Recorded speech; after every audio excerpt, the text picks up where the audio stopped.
meu nome é Paulo Roberto Vinci, eu sou casado com a Dolores Sanches Vinci, nós temos duas filhas, a Marina e a Carla.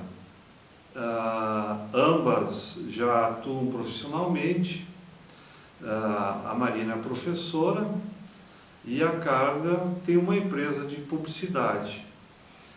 E a Dolores, minha esposa, também é professora. Eu comecei minha trajetória no meio docente como professor das escolas públicas municipais aqui de Bento Gonçalves. Depois, durante um período, fui professor concomitantemente de escolas públicas estaduais. E eu, como queria fazer pós-graduação e não era concedido licença para isso, acabei me exonerando do Estado para poder fazer então o mestrado e posteriormente eu continuei minha formação acadêmica, mestrado, doutorado e mais recentemente o pós-doutorado. E isso me abriu possibilidades de eu trabalhar em instituições de ensino superior. Durante um tempo trabalhei nessas instituições privadas, comunitárias, até fazer o concurso para o Instituto Federal. E então, em 2014, eu assumi aqui no Instituto Federal como professor. Então já tenho uma larga experiência nessa trajetória docente, né, atuando desde o ensino fundamental, médio ao superior, né, e é uma atividade que eu tive a oportunidade de escolher, foi uma escolha consciente eu ser professor, né? E, portanto, aqui eu tenho as melhores condições dessa minha trajetória de exercer o trabalho, porque aqui nós temos condições para o ensino, né? É necessário também se fazer a pesquisa, que é muito importante, e a própria extensão. Isso, para mim, é extremamente importante. Bom, as primeiras informações que eu tive da pandemia, elas aconteceram basicamente em janeiro, início de janeiro de 2020. Naquele momento, eu aproveitando o período de férias aqui, recesso, né, escolar, eu estava na Espanha num projeto de pesquisa. Então lá a gente começou a ter essa notícia de que havia iniciado, né, uma pandemia no final do ano 2019, dezembro de 2019, mas a gente ainda eram informações bastante escassas num primeiro momento. Então a gente pensava, poxa, será que isso de fato vai se alastrar pelo mundo ou vai ficar mais restrito a algumas regiões, né, do mundo, enfim, alguns países. E ao regressar para cá, então, a gente foi acompanhando esse processo de evolução dos números via pesquisas nas plataformas, né, sejam de meios de comunicação nacional, internacional, né, mesmo nos noticiários. A gente foi acompanhando essa evolução, até que no dia 18 de março, aqui em Bento Gonçalves, teve a notícia da primeira morte.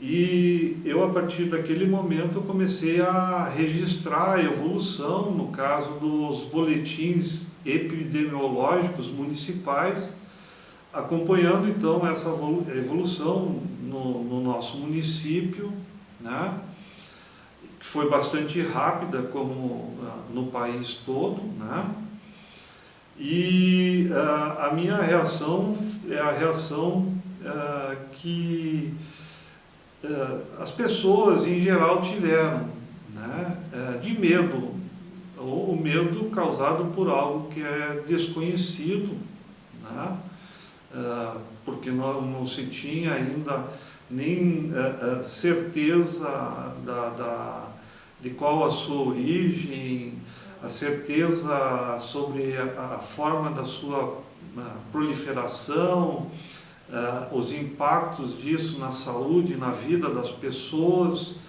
né? Então isso trouxe um medo, e esse dado meu aqui, ele é reforçado depois por uma pesquisa que junto com alguns professores de outras instituições, nós aplicamos sobre docentes de todo o país, né? Então, nela ficou evidenciado esse temor frente a essa realidade, né?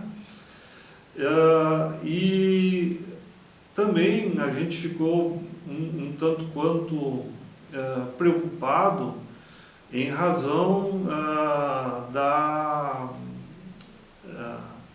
do questionamento às informações científicas realizado por autoridades públicas, né? Então, isso coloca em xeque, de um lado, a ciência e o pouco que a ciência sabia naquele momento, né, sobre esse vírus e a forma como combater, né? E é interessante que, como não havia nenhum tipo de tratamento ou algum tipo de vacina, né, a gente teve que tomar medidas preventivas, né, que é o uso da máscara. E o uso da máscara gera um desconforto, enfim, ela nos distancia nas nossas relações, porque nós somos muito ligados a olhar para o rosto das pessoas, né?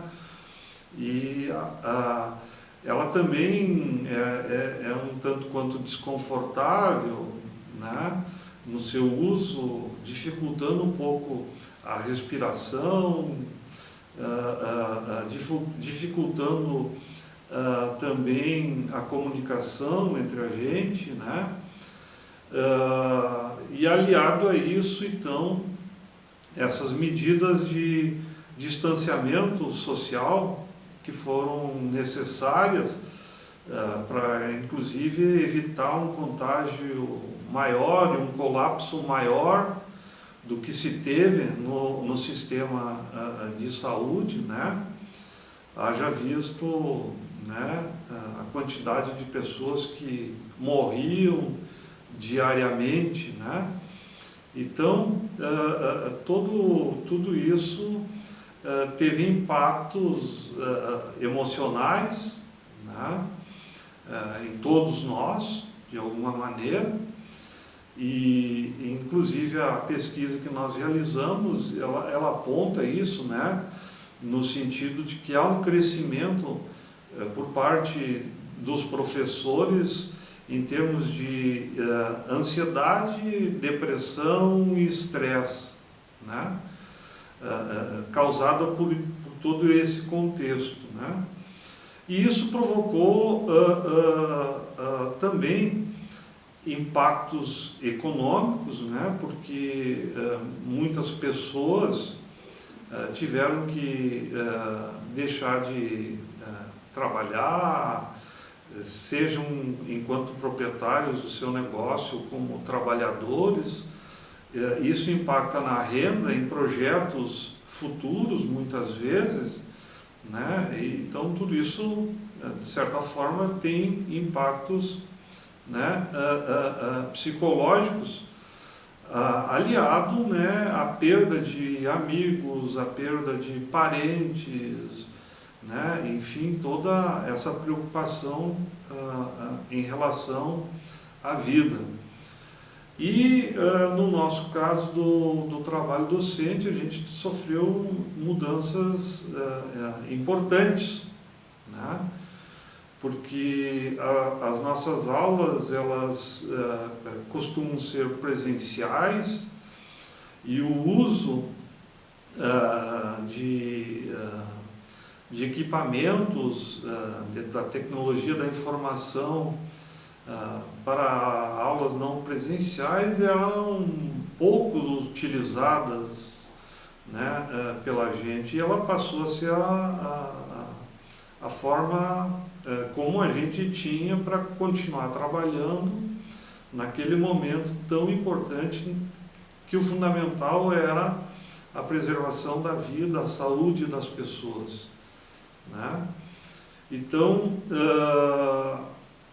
eu particularmente e com colegas tivemos que fazer cursos oferecidos pela instituição para poder exatamente trabalhar, né, com essas ferramentas, como o Moodle, gravar vídeos a serem disponibilizados, adequar as aulas, né, porque a forma de comunicação modifica, então você tem que adequar esse conteúdo a essa forma de se comunicar, né?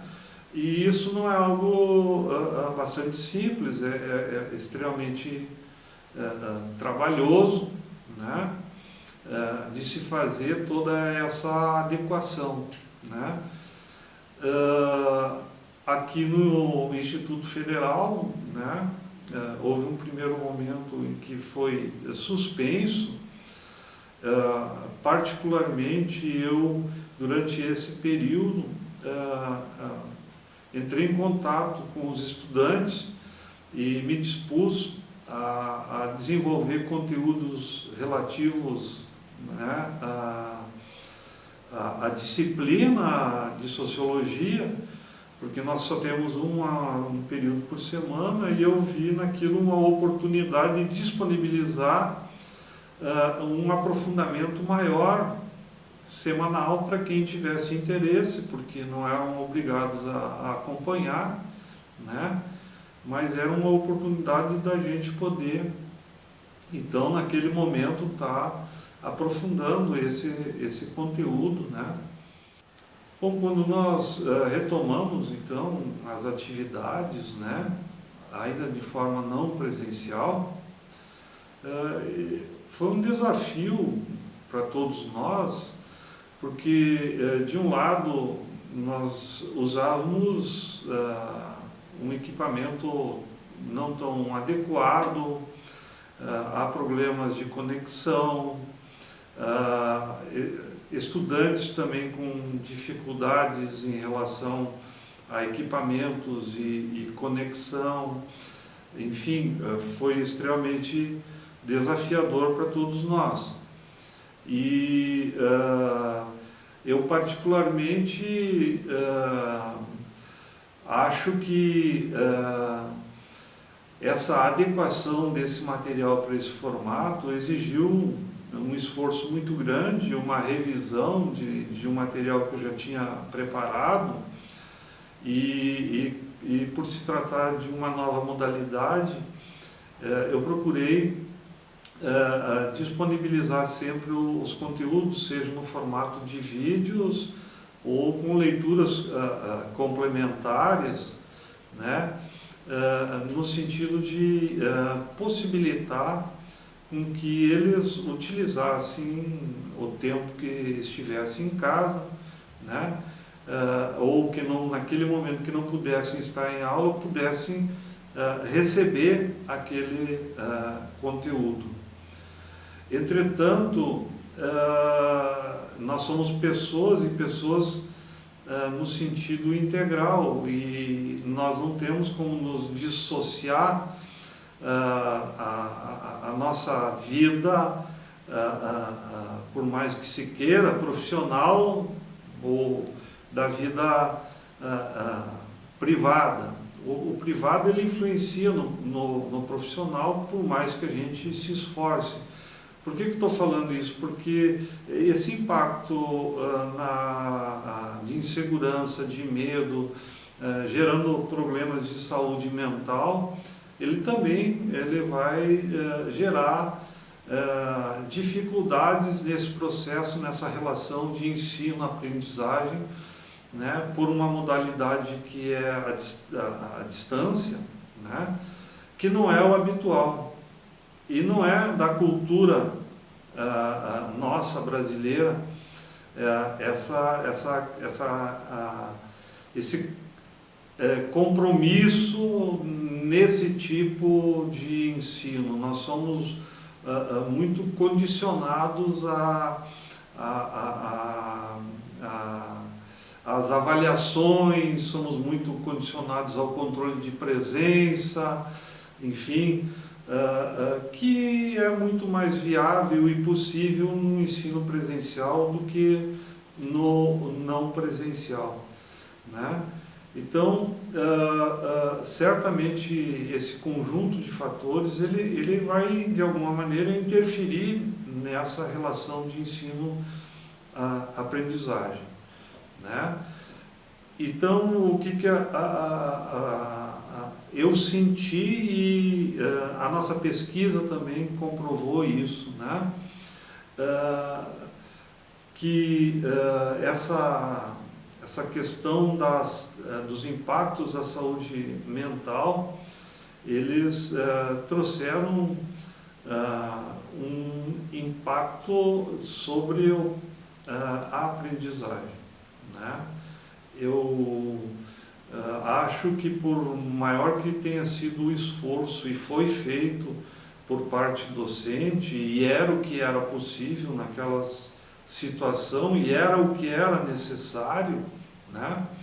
Então, mesmo assim, né, houve um relativo comprometimento dessa aprendizagem, né? Mas o próprio fato de se ter essa possibilidade desse ensino, né, de forma não presencial, ele foi um fator que contribuiu também para que o adoecimento de todos nós não fosse maior, né? Porque ali, de alguma maneira, havia uma interação, né, dentro daquilo que era possível, né, porque houve uma limitação na nossa convivência, nas nossas relações sociais, e isso é importante para todos nós, e sobretudo para quem é adolescente, né, que se viu privado desse convívio com amigos, familiares, enfim, com os professores, e nós da mesma forma, né? Então, de alguma maneira, né, isso contribuiu. E segundo, uma coisa que eu ouvi conversando com vários estudantes, é que isso fez com que eles também tivessem que se auto-organizar um pouco mais. Então, digamos assim, esse foi se é que se pode dizer, mas foi um fator que decorreu dessa situação que evidentemente ninguém gostaria de passar, né? E uma outra questão, né, que por nós, especialmente professores, foi muito sentida, é que toda essa negação da ciência por parte das autoridades, ela acabou gerando uma cobrança muito maior em relação à nossa atividade enquanto professor.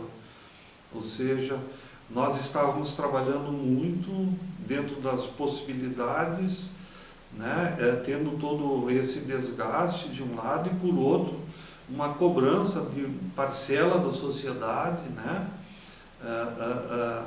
negando as evidências científicas, negando os dados de mortes, contágios, né, e pressionando, né, a instituição e nós como trabalhadores do serviço público, né, a desenvolver a nossa atividade.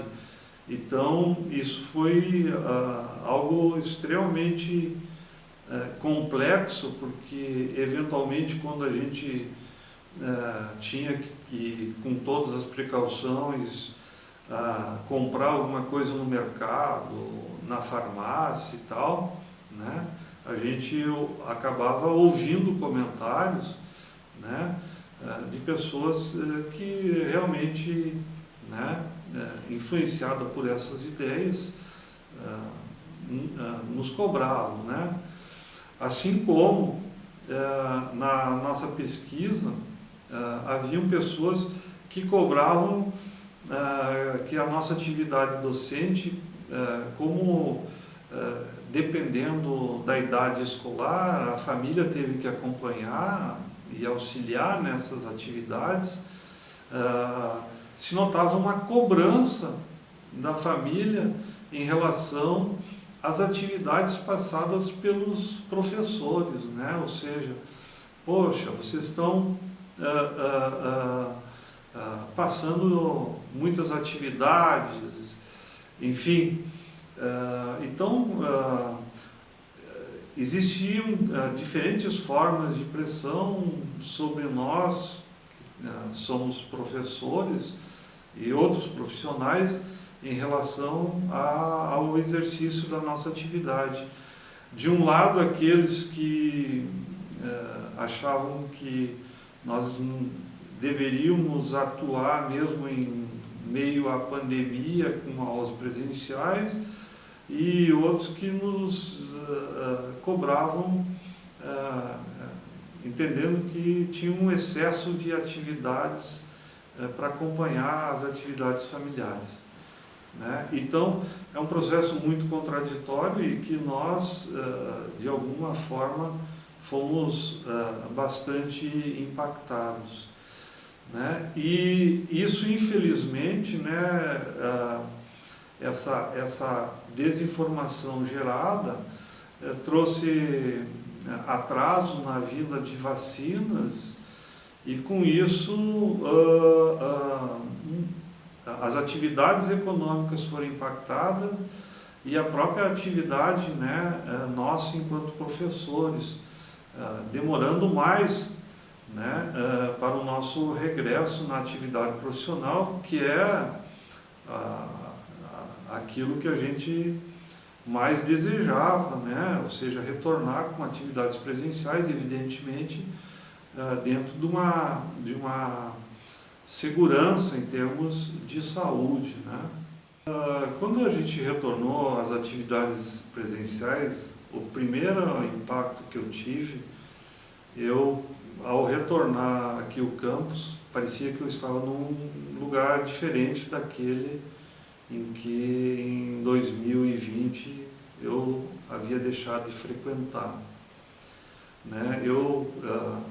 Parecia que estava entrando num outro espaço, né?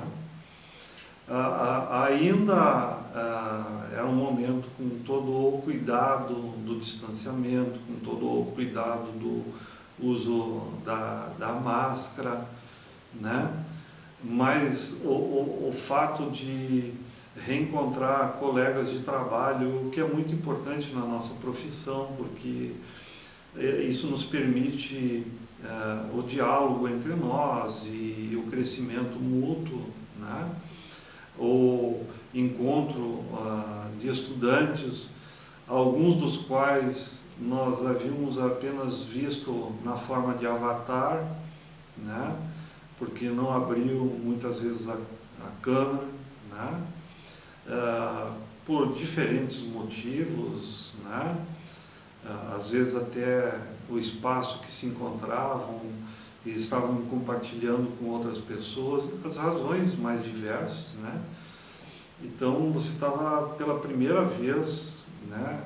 Por exemplo, eu sou professor do segundo ano, né? Não sou do primeiro ano. Um aluno, um estudante do segundo ano, ele estava entrando pela primeira vez no seu espaço físico, né? É a primeira vez mantendo contato com os seus colegas, mesmo nessas condições, né? Então, ainda um pouco inseguros, né? Mas bem mais tranquilo no nosso caso, em função de termos vacina, né? O que não impediu que tivéssemos várias pessoas, inclusive eu contraí o Covid, né? E só fiquei menos preocupado porque estava com a vacina, então tive os sintomas, né? Mas de uma forma moderada, né? Todos os sintomas, e esse processo de ver vários colegas também ao longo do tempo, estudantes também, a gente perguntava, cadê a pessoa tal? Ah, professor, ela está com atestado por Covid. Então, vacinado a gente ainda sentia os impactos, mas menos temerosos, né? Em termos de risco de vida, mas também preocupados em contágio com as pessoas, com as outras pessoas, né? Então foi um momento assim bem importante, mas digamos assim, um momento de uma situação nova que nós estávamos vivenciando naquele momento, né? Porque a gente tem o hábito de dar a mão, se cumprimentar, se abraçar, enfim, né? Tudo isso por medidas, né, protetivas ficou sendo contida, né? Então as relações elas passam a ser todas influenciadas por esse contexto, elas passam a ser relações de um certo distanciamento, né? Um certo cuidado em relação a isso, né? E isso tem inclusive na vida privada, né? Por exemplo, minha mãe é uma pessoa idosa, eu procurava manter um certo distanciamento em relação a ela, eu costumava dar um beijo nela e eu ficava temeroso em fazer isso, né? Enfim, né? São coisas que vão impactando, né? Inclusive na forma como a gente acaba se relacionando com as pessoas, né? Então, na medida em que houve todo um período em que nós nos distanciamos socialmente em relação a isso, as nossas relações se davam através das tecnologias da informação, e essas tecnologias da informação é diferente você conversar com uma pessoa frente a frente, e a outra coisa é você fazer isso mediada por uma tecnologia. Quando você conversa com uma pessoa, você vai ter muito mais cuidado no termo, no vocabulário, na forma de tratamento que você vai ter em relação à pessoa, do que você vai ter, por exemplo, nas suas redes sociais, né? Então, a gente percebe o crescimento, né, digamos assim, desse tratamento não respeitoso, como uma consequência desse processo também, Não que esse processo levasse a isso, mas isso criou condições para isso, né? E evidentemente que o que a gente verifica, né, é que isso tem impacto, por exemplo, se percebe na nossa própria relação hoje, né? Então, eu acho que aquele tempo que nós ficamos em casa, que alguns sociólogos importantes diziam que talvez era o tempo para que a sociedade refletisse sobre seus valores, né? Por exemplo, qual é o sentido efetivo do trabalho, né? Se o trabalho deve ser uma atividade criativa para satisfazer as necessidades humanas, ou se o trabalho ele tem que ser aquele que vai gerar riqueza, renda, né? Ou somente isso, né? Se a gente refletisse sobre, né, nossa ação sobre a natureza, os impactos dessa ação do homem sobre a natureza, porque a gente verificou que nesse período, né, uma redução do impacto do homem sobre determinados elementos e lugares da natureza, a natureza se recuperou. Então é um momento da gente repensar que mundo a gente quer, o que a gente quer preservar ou deixar, né?